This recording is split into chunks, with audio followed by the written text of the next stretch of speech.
In today's video, we are going to show you how to change your Cash App notification sound and customize your alerts so you never miss a payment or update.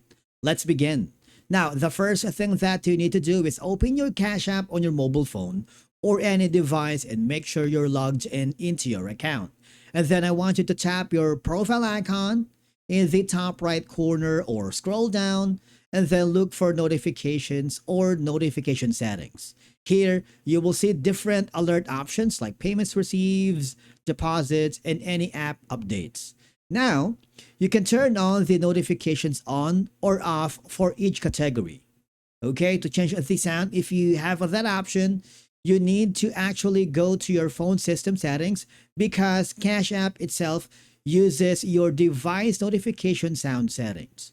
Okay, once you have changed your preferred settings, restart your phone or close and reopen Cash App to make sure everything applies correctly.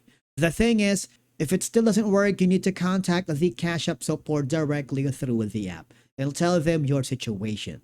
They will give you some troubleshooting steps on how to fix it. But basically, that's it for today's video on how to customize the Cash App notifications and fix any sound issues. Thank you so much for watching. Subscribe to our channel, and we will see you again in the next video.